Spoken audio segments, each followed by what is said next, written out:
to conduct an interview of. We're going to go to your adult. What are some of your life accomplishments as an adult? And if you want to speak here of the News Post and the cable, more than welcome All to right. go into that. Were you an adult leader in the Boy Scouts? Did you?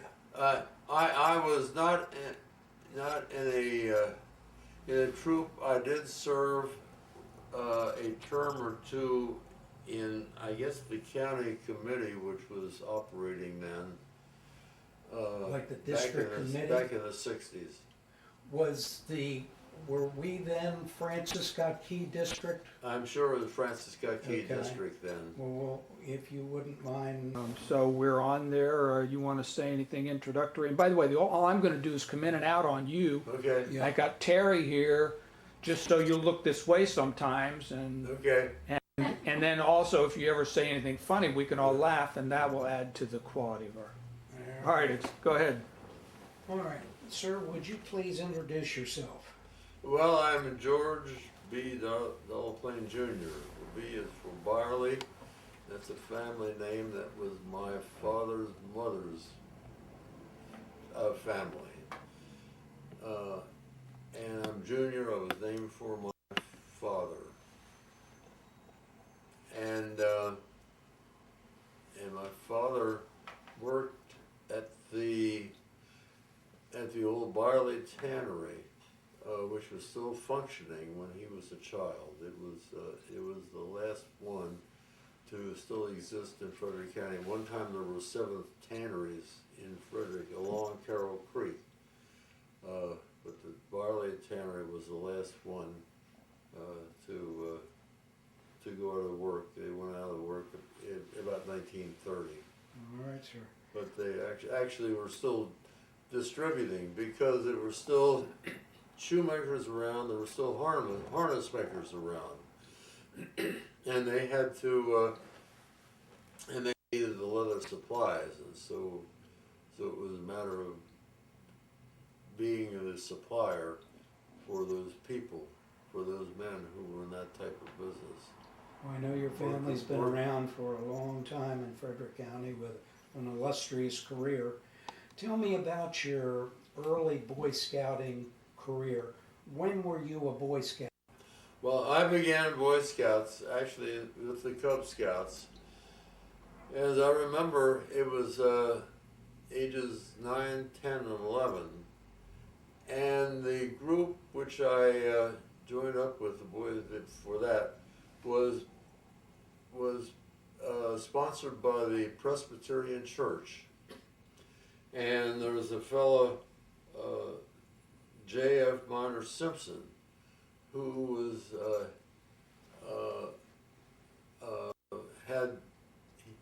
he was an educated man, not married. He lived, he had brothers who lived in Frederick, and he was in World War I and was shell shocked. So he enjoyed getting out and taking us on trips. Was this your Cub Scout career? This is Cub Scout career. And I remember he was he was quite a walker. He enjoyed walking. He didn't have a car. He didn't drive. He walked. And we did a number of trips out. One of them was we took a trolley out to Yellow Springs, or just before Yellow Springs, got off the trolley, and we walked on a dirt road. At that time, they were all dirt roads in the county then. And we had to walk up a great big hill, and there was a house which had been built there, and he had some connections with that, but it was vacant right at the time.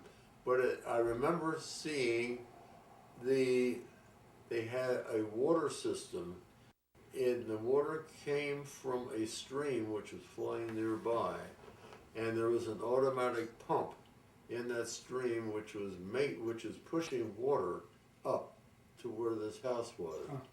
I had never seen that because most of the rural houses in Frederick County didn't Yeah. have water like that Yeah, being pumped into the house. quite unusual. Well, there were a lot of those little pumps around in these Okay. streams, and that's how some of the people really were able to get water close to the house. Instead of having to go down to a little pond far away, Wow. they this and you could hear this the way it would happen is the valve would be opened up, water would be running down, and all of a sudden the valve would close, and that the momentum of that water movement was pushed then back up the pipe, and then as soon as that was filled, then that would stop, and then the next time it would fill up again, open up that valve, and more water would be pushed up, and you would hear this thing go click, click, click, click. This was the valves opening and closing from on there. Well, after your Cub Scout experience, you went right into Boy Scouting. Yes. Tell me about your troop, who sponsored it, and what your troop was like. But the sponsorship of it was the Knights of Pythias, and we had our formal meetings in the formal room of the Pythian group. We were very fortunate because there was a farmer out on a street which didn't exist past the place. It was West College Terrace, and the land was purchased. That part of the land was purchased by the county for Frederick High School. He had a little piece of land, about 4 acres, which was across Patrick Street, on the south side of Patrick Street. And he said, I don't have anything to do with this property now. If you all want to use that, meet there and temp there and put up a building there, you're welcome to it. How many scouts were in your troop at the time you were Yeah, active? the number would vary. We had, I think, about 3 or 4 patrols. We were Troop 29. We were more active than the troop with the Lutheran Church, which number was either 1 or 2, I believe.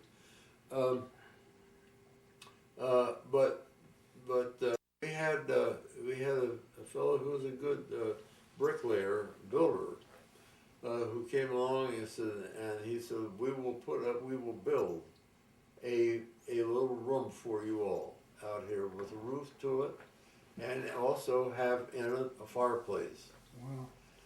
And so he and his sons, they were both learning the carpentry trade, and a few others that he had got together and built this little building that had windows in it, and it had a fireplace in it. Was that in use the entire time This that is, you were in scouting? yes, it was, and it was up on. Now it was. Let's see, it wasn't until. Oh, let's see, when the property was bought for Frederick High School, then West College Terrace was put through with a bridge. Before that time, before 1936, there was no bridge there, or 37, around that time, because I remember going down, because I had to cross the creek, because I lived on Lindbergh Avenue, and I was going to school at the Parkway School. I had to cross over Carroll Creek, and we crossed over at the swinging bridge and the swimming pool. And so when they were working on the bridge, putting it together and so forth, I remember there were three of us decided we'd go down and see what they were doing. They were still working for the day and closing up. And we started stepping across the stones. I remember I almost slipped and fell in, but I got my feet wet. My shoes were pretty wet, and I certainly did get a lesson when I got home.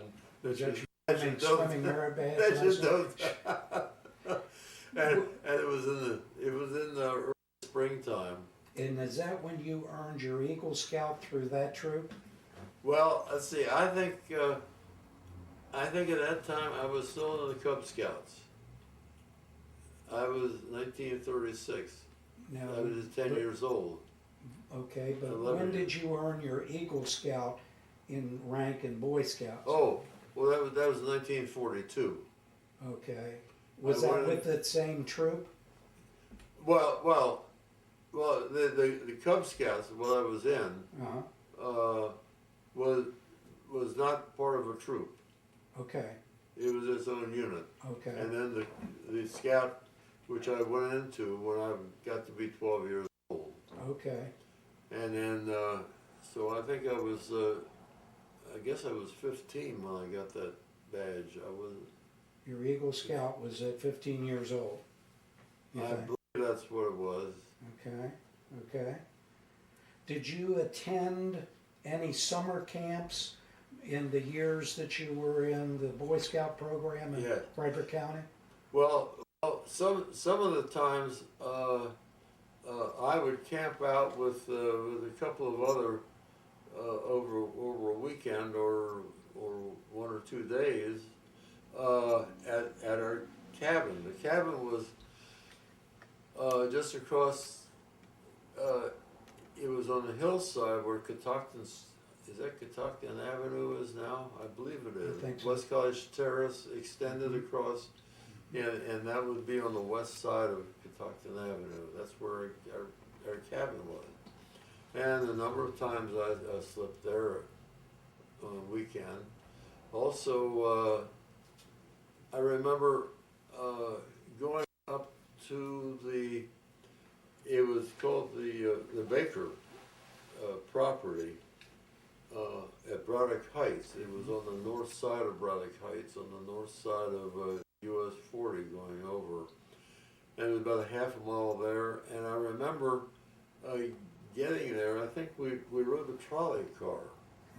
And when we got up to the top of the mountain, then we had to take our baggage, whatever baggage we had, and lug it along about I guess it was about a half a mile. We had to go up a hill and get to where this place was. And we were there. I don't know whether it was how many days I was there, but it was, and I think I was there 2 times. So the scouting long-term camping experience was on a local level through the district. Yes, it was just on the local level. Of course, what happened when I was got into the Scouts, then let's see, the war clouds came into Europe in 1939. Is when the war is when Hitler, September is when Hitler decided he would annex Poland, and that was the beginning, really the beginning of World War II. And you see, I was just 12 then when that started. Did the Boy Scouts, were they involved at that time with the war effort when the United States got involved in 41? To your recollection, or?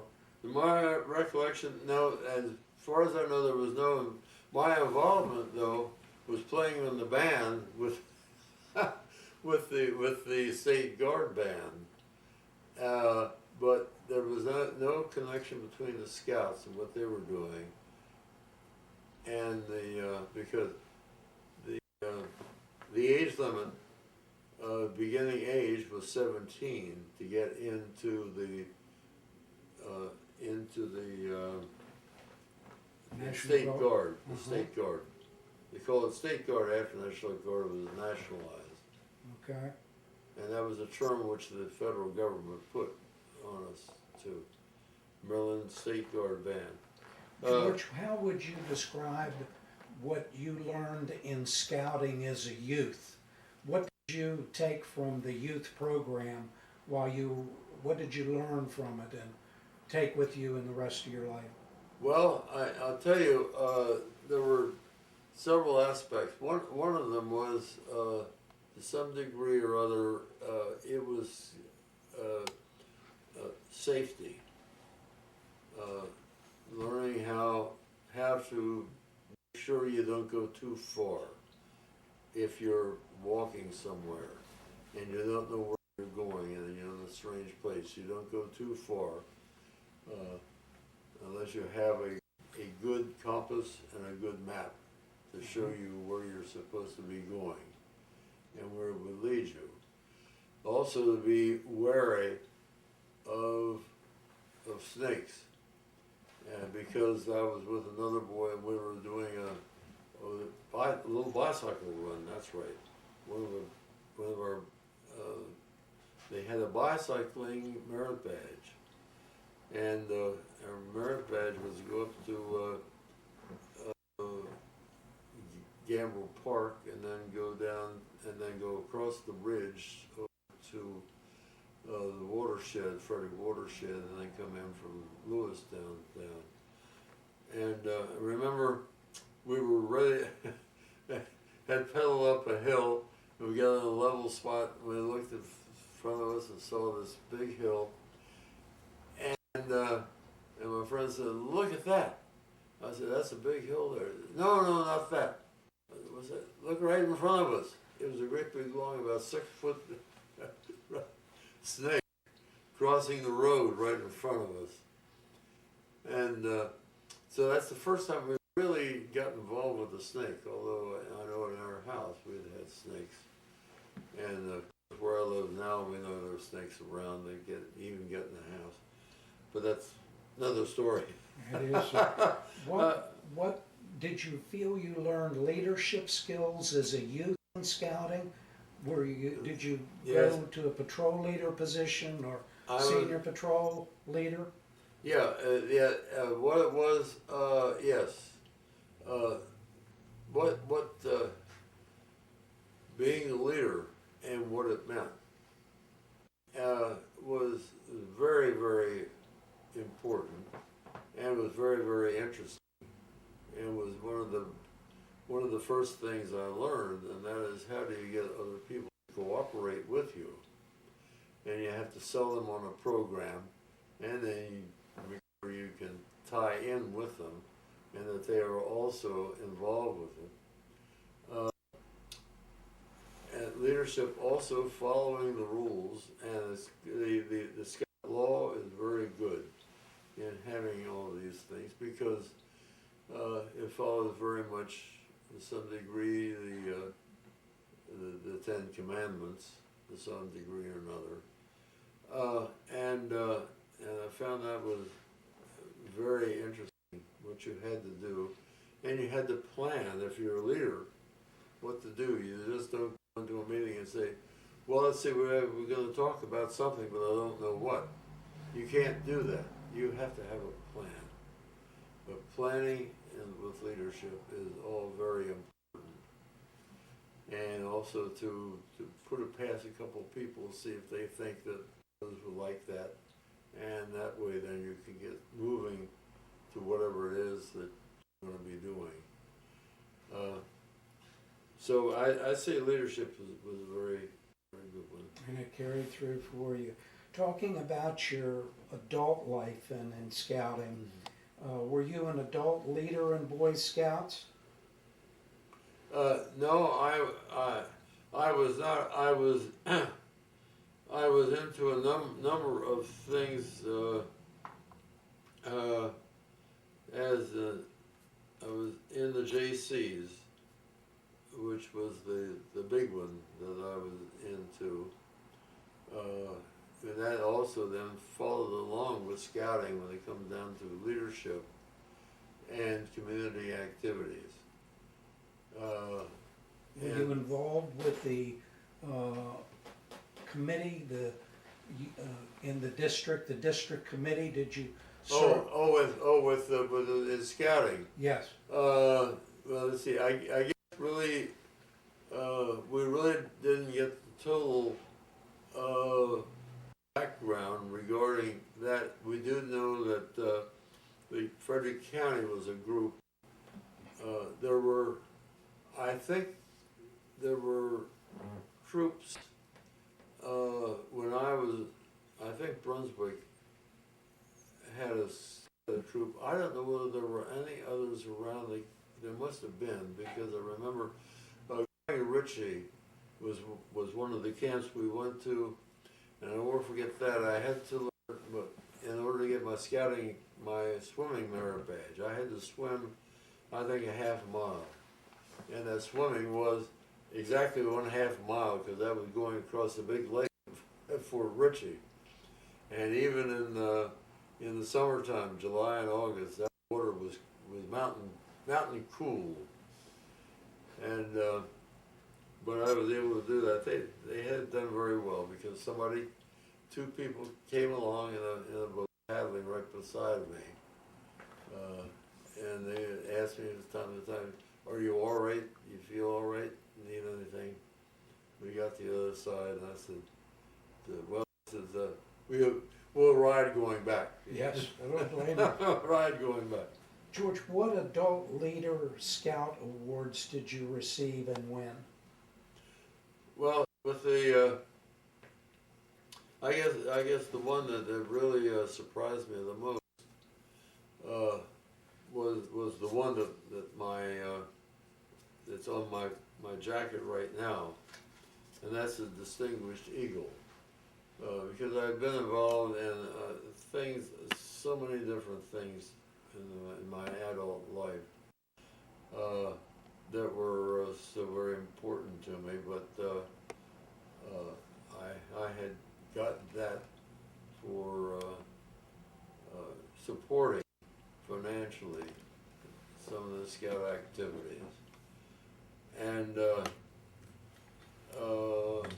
then the next one I can remember was the Silver Beaver Award, which is about 2 weeks later. I think that Scouting Award, Distinguished Eagle, I think that was 1997. I think the year before, I was named for the state of Maryland, not a scouting thing, but the Entrepreneur of the Year for Maryland, 1996, for what I did with getting cable TV going and expanding. Your family name is synonymous with the newspaper here in Frederick, and you were instrumental in actually bringing in the cable TV system to Frederick, as I remember. Well, let's say I knew about cable TV, and I thought it was a good thing. What happened was there were all of a sudden two groups that were talking in Frederick about joining up and putting in a cable system in Frederick City. And I was running the newspaper then. My job, I had, when I first started the newspaper business, my father was there. In the business side, I had two uncles. By the time in 1964, both of the uncles had died, and so my father looked at me and said, "You get the paper out each day." He said, "I'll take care of the money end." So that was how we worked things. But I knew that I'd been around a number of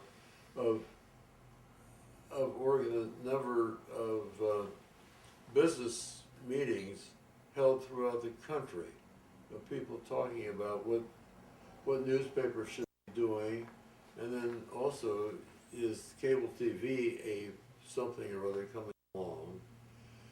And cable TV was just the opposite of most businesses, which really sprung up and really did something. Cable TV started out in the remotest parts of the country in order to get a signal there. And most places were, if they had in a mountainous area, such as Cumberland, Maryland, or Morgantown, West Virginia, somebody would put up an antenna, and then they needed to have the equipment to be able to get down to have their own set, and then how do you expand from that? And it was that expansion, and meant having wires crossing roads and streets and things like that, and all of a sudden it was something which and how do you actually finish this with this signal to get it into the house? And so that's where cable TV first came along and what it was, and for the very rural areas. How far did you cover when you expanded the cable TV network in Frederick? How far extensive was the system of coverage? Well, when we first started, what happened was, it was one of those things that said that there were two groups who were talking about this, and here I was just beginning to run on the paper, getting my total responsibility of getting the paper out every day, and I knew that cable was something we ought to get involved with, but all of a sudden there were two groups, and I knew them, and I said, I just can't at this time figure out how in the world I would ever get involved in cable television. But it was just one of those unusual things. I had a knock on the door, and one of the fellows with one of those groups said, "Would you be interested in joining our group? By the way, we need money." And that's how it worked out. And so I was just a junior member when we really first got started into it. And then as things went on, found that they needed the leadership and money. And so we were able to find out how we could get along with that and work that out. And so Well, that's obviously, your business there was very successful, and your family name in Frederick County and the state has been associated with philanthropy, and to the credit of you and your family. Why have you taken that philanthropic route with your wealth? I know a lot of people of wealth tend to just accumulate and not give back to the community. What led you and your family to the philosophy of giving back to Frederick and Frederick County and the state?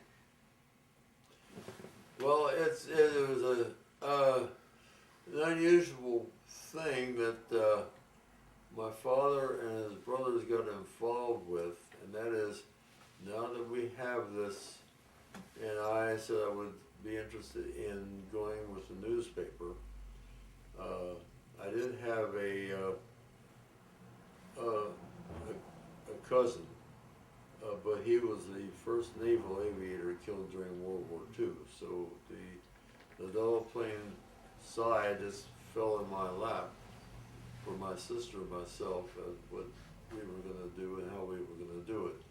And the way it worked out was the stock in the family all transferred over to a trust, to which my sister and I each got, we split it in half, and we got our income from the trust with the actual ownership then not to go until I'm gone, and then that ownership would go down to my children and my sister's children.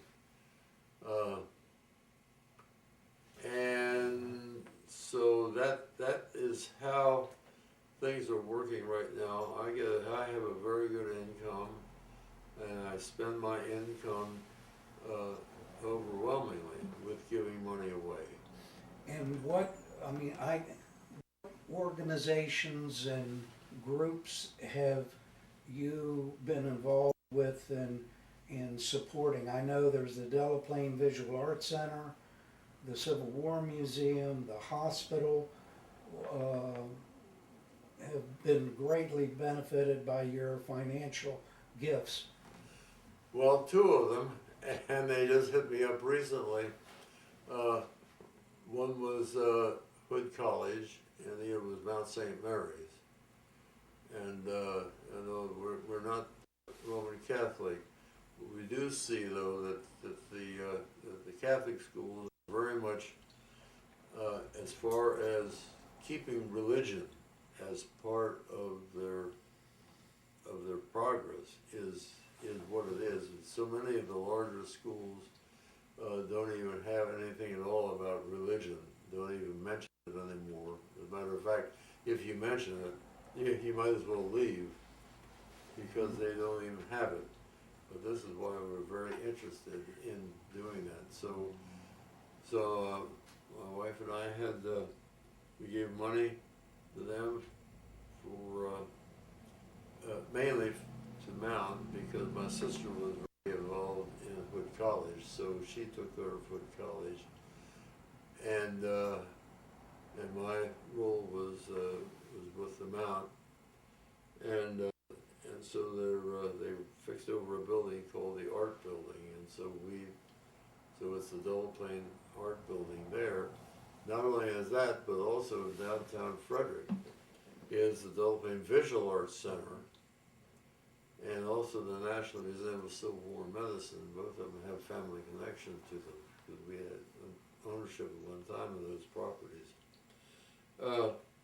But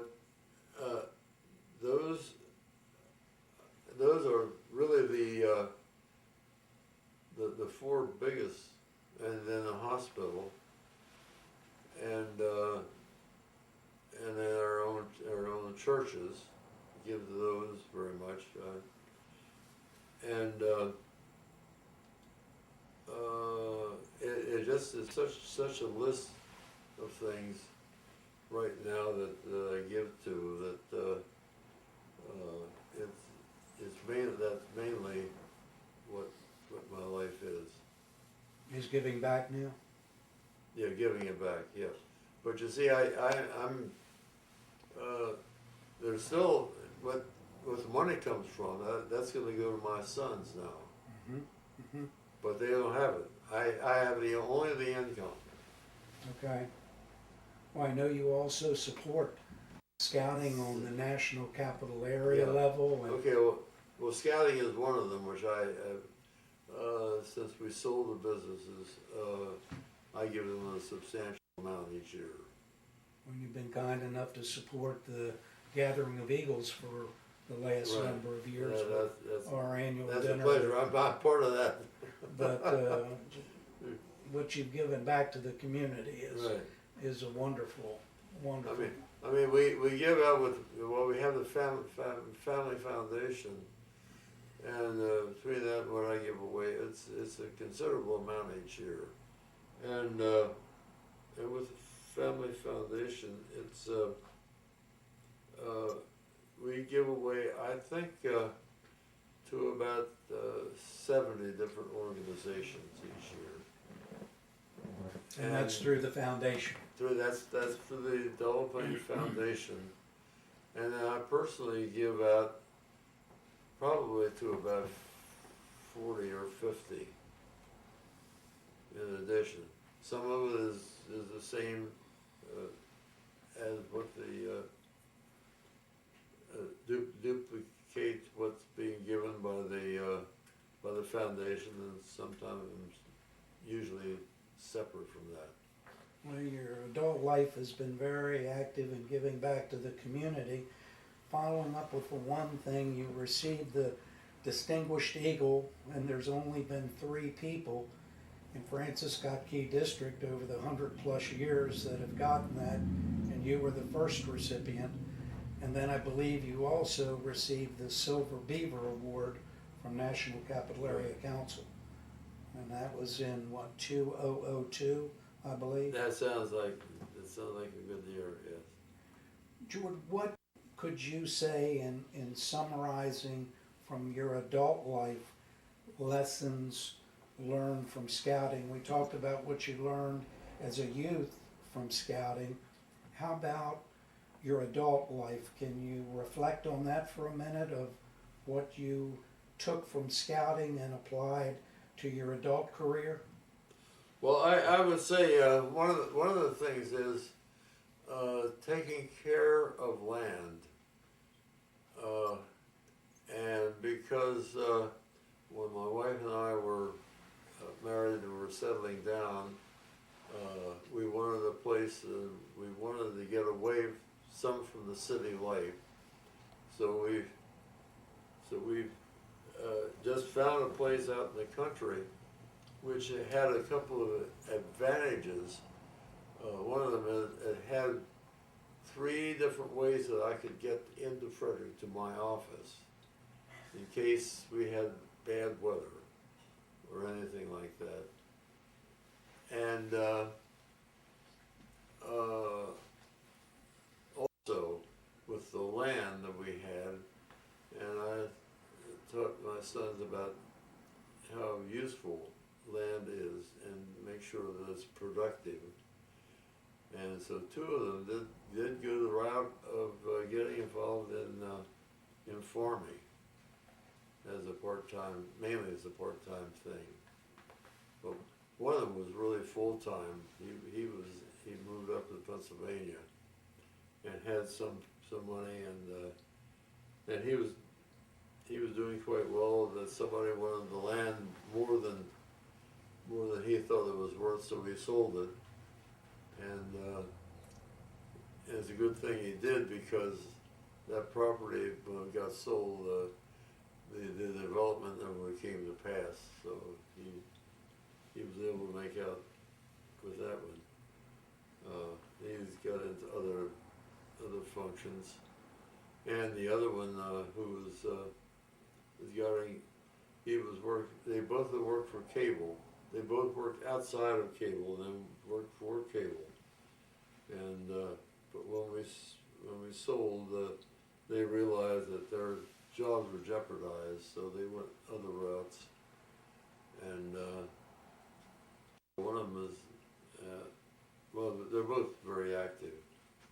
Now, some of them were in scouting also, weren't they, as I remember? Yeah. Well, we have two of them were Eagle Scouts, and one was just life, and the other one was totally farming. So, And both of them earned their Eagle Scout? Both of your sons?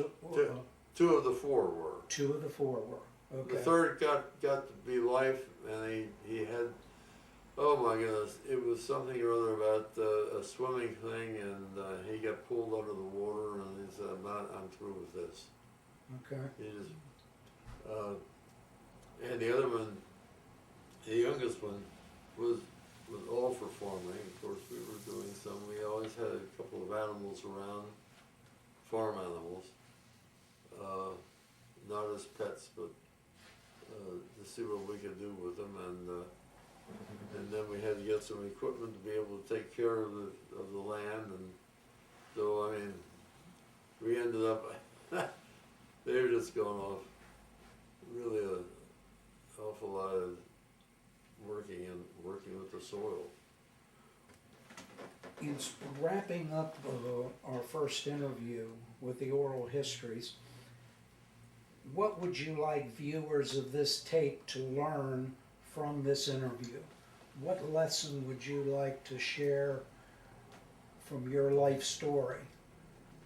Well, I would say probably I had so many different things with which I was involved that finding out who people are and how can you work with them, finding out what it takes to do things with people, I think that is one of them.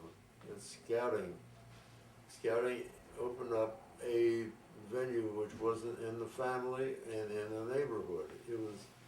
It was farther removed from that, which was very good because it meant that you got to know people from different places and what they're doing and how they're doing it and what's their aim in life, what they do. I would say that is one of the biggest things is scouting. It was a different format than the neighborhood and the family, and from different ones than what we found out in education also. Although there were a number who I did start out, a few of them in first grade and went right on through, graduated from high school with 3 or 4 of them. And speaking of the war, there were 5 of them, which I knew very well in high school, who lost their lives in World War II. And that's always a disappointment, but that's the way life is. Well, George, we want to thank you for what you have done for scouting, and this is going to conclude our first oral history with the scouting program. Thank you again for your time and what you've done. Well, thank you very much for the opportunity for me to shed what I see about this place. History is a big thing, and it's very nice to go through my history. Thank you. Thank you again, George. Now, I haven't turned the tape off. I have 3 or 4 follow-ups. George, I understand that you were president, editor, publisher, and columnist of the Frederick News Post for about 50 years. Isn't that right? No, let's see, it's from 1964 until, well, let's see, well, my father was president, but he died in 77. So from 77 until, well, 2001. About 24 years. Yeah. Wow, but that still is very impressive to be editor. Well, I was editor and publisher from 64 Okay. on. Now, also with regard to the cable business, that was Comcast initially. Was that its name? No, you mean, no, it was, we started out originally with Frederick Cablevision. And then, and cable can only go so far with the lines that you have out. When you go too far, then the signals are not good. That's when you have to go another route to get further out. And so that's what we did with fiber optics. So our station and reception area and all that stuff is on top of the mountain near, it's north of Gamble Park. And that with this fiber, you can go long distances and get it. So we have it tied in, and then we were able to expand into practically all of Frederick County, and then we expanded. Had the opportunity of getting involved with some places in Virginia and West Virginia and Pennsylvania, mainly Pennsylvania. So we were up in Pennsylvania past Gettysburg, up to Dillsburg, and over near York. We're not in York, but we were near York. And Gettysburg, we had that. And also in Martinsburg and Charlestown in West Virginia. Well, So- nationally, you had involvement with cable, some national cable organization that honored you, didn't they? Yes, well, well, of course, you always get honors when you give them some money, so. But we were, let's see, when we started, it started out from nothing, and we ended up with somewhere around 130,000 subscribers. There were one time something like 8,000 cable TV systems in the country. And they're all down to about 6 now. Really very few of our size. We got to a point that we saw that that's going to be, we can't grow anymore. And we couldn't compete with what the big boys were getting, because they would, when we tied in with, let's say, home box office, which was really the first of the Nissan cable, and that's the first thing that really put it into the cities. A system like ours is small compared with the big boys. So the big boys, when they were dealing with cable TV, they didn't have to pay as much per subscriber as we had to pay, because they were bigger, and therefore they got the advantage of that bigness. So that's why we couldn't compete with it. Well, Everything up and down the line. the building where Comcast or Xfinity is now on Patrick Street, is that where your business was, the cable business? Yes, well, actually, when we started out, we were, where was it? Up on North Market Street in the second block, where Fredericktown Bank had been. Now it's Firestone's Restaurant, I think. That had been one location. Then we were at a place, well, let's see, right up on the corner here. And then when we bought everybody else out, we were in the News Post building, and we had this property here. We bought it in the 73 because there was a shortage of gasoline back then, and this place had with it some storage facility which we could use, and also then they had 2 underground gasoline tanks, and we could always get the gasoline tanks, and so we wanted to make sure we were able. But this time we had, our morning paper was being distributed by our own carriers. They used to go out by U.S. Postal Service, but with the shift away from dairy farming in the county, we had to get the paper out. We wanted it out in the county. It had to go out early, and so we had to distribute them ourselves in order to guarantee that our drivers would be able to have gasoline. We sort of had we bought this in order to have that. And then so we moved cable up here because we moved out of, we were at East Patrick Street. We just got too big for that. Then we were only here about 5 years. We still had the grows. That's when we went on out there. So from 442 to 244 West Patrick and 200 East Patrick Street, that distance from the farthest parts was exactly 1 mile. And so at least once a week, in order to cover both of them, I would do a walking by hand, by foot, back and then forth, just to get back.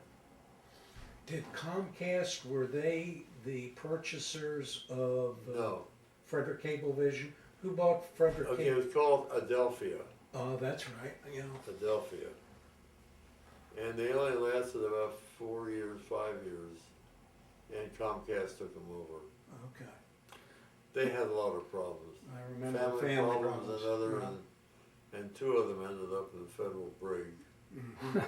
Mhm. Now, Just a couple of other things. Your uncle was the Delaplaine who was judge of the Court of Appeals of Maryland, wasn't he? That was the fourth, the fourth, yeah, the fourth of the Delaplaine boys of that generation.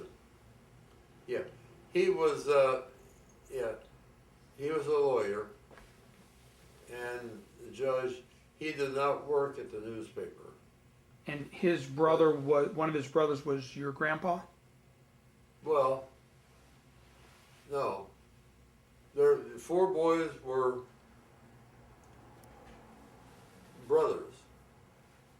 And they were George, who, name them if you would. That's right. Well, it was Robert, George, William, and Edward. Their father was the one who started the newspaper. His father had been a miller. He ground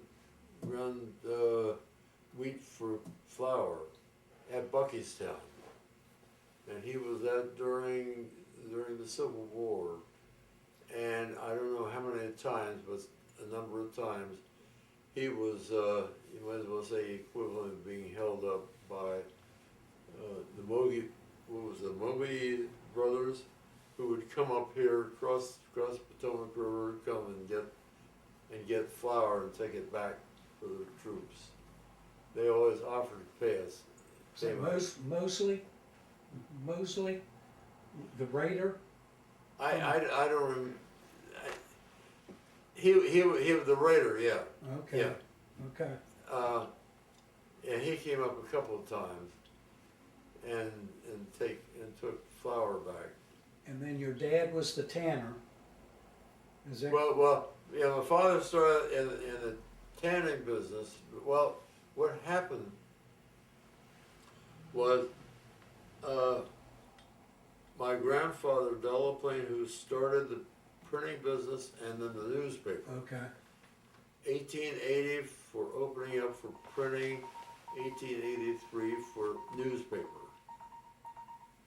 And he died in 1895. He was 35 years old. And the family newspaper then was owned by the Delaplaines, and my grandmother, Delaplaine, worked with a cousin of hers, whose maiden name was Sly, whose family name was Sly, because her mother had been a Sly, for the Sly who built the first house in Frederick. Mm-hmm. So that's how connection with that. So they hired a man to run the business, the newspaper business, and he did a good job, but he would not let any of my father or his brothers into that building. He said it's too dangerous. He said we have a fire going here and a boiler because we have a steam press, and it's just too dangerous to be in. And he wouldn't let them in the business. So something's going wrong here. So what they thought was, well, this seems unusual. So as these boys grew up and got through high school, my father's oldest brother, went to work for Farmers and Mechanics Bank. And my father went to work for his uncles at the tannery. And the third boy then, the money was coming in, so he went to college at Washington Lee. I don't know whether he graduated or not. And the fourth one also graduated from Washington Lee. But my father and the oldest brother didn't go to college. But what they found out, this man who was running the newspaper was planning on a competing newspaper. And he had it even set up, and he even had contracts out with the editor, the business manager, and the production man. To be with anything ever happened, if he ever had to leave the News Post, then it was just the news, that he would take them because he was going to be starting a new newspaper. And that's what he did. Well, these three boys, none of them had any training at all in this. And the top three people gone. I don't know how it is, but my father stayed with his uncles because the tannery was in business and they needed him. So Robert left the bank, and William, who had finished enough of his college, so those two moved in, Robert and William, into the newspaper office. And without any training at all, didn't even know what movable type was. They had to run that paper, do everything, without the slightest idea as to how to do anything. And by God, they were able to, with their uncle, they were able to turn it around. The competing newspaper was opened up, and that was opened up on Court Street,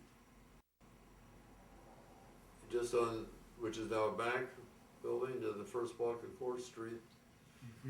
And the only four buildings on that side, the YMCA, which burned, now the parking lot, that was the newspaper building, Pythian Castle, and the hotel. But they were able then, by 1916, to buy out. My uncles were able to buy out this competitor. That's set up against your Set up own newspaper. again. They Right. bought them out. Okay, George, we have less than 2 minutes. Your ancestors come from France.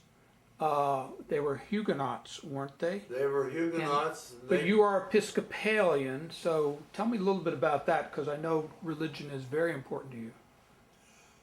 Well, of course, I think it was when the Edict of Nantes was dissolved. That's about the time that there was a movement into off of, it's on the west side of the Hudson River between New York and Albany. Pulse, New Falls. That was a Huguenot settlement, and that's where the Delaplaine moved into. And then somehow they got down in around Germantown, a section of Philadelphia. Now it's a section of Philadelphia. Then it was a separate unit, separate. And one of them was very active in that. And then slipped over, some other family then slipped over the northern part of the county here, the Delaplaines.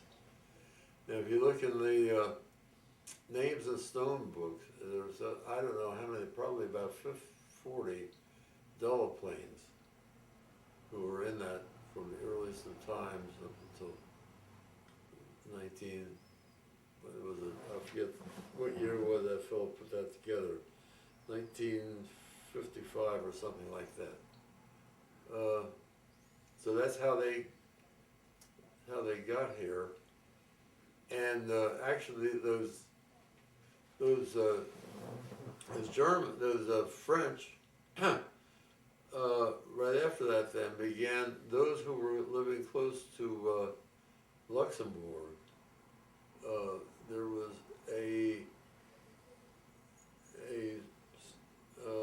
I guess you might call it a state, a small state.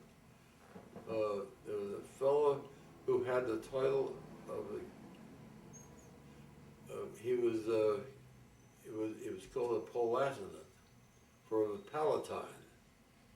The word Palatine comes from one of the seven of the tallest of the seven mountains in Rome. But Palatine was used then to identify a man who was running that particular county and what the name of the county was. So he was it's not, he wasn't the commissioner, he was the Palatine something or other for the Palatinate, Palatine ATE. Right next to it was Hesse. That's where the English people really never had much in the way of soldiers. They always rented. And the soldiers who were fighting for the British were paid soldiers from Hesse, right next door to the Palatinate. The same Hessians who were put in the Hessian barracks In here? the Hessian barracks. And they were almost, I mean, next door to some of the original people from who were here, who were German. And at the end of the Revolutionary War, these people, these Hessian soldiers, were told, okay, you're not going to march back. You're free to do that. March back. We're going to have a troop march back. And ever the 250 or how many it was, they didn't have anybody going. Most of them stayed in Frederick. And at the end of the Revolutionary War, when you hear a conversation of people in Frederick, you heard more German than you did English. So, as a matter of fact, both the Reformed Church and the Lutheran Church had German services. My mother was a Lutheran, but she was a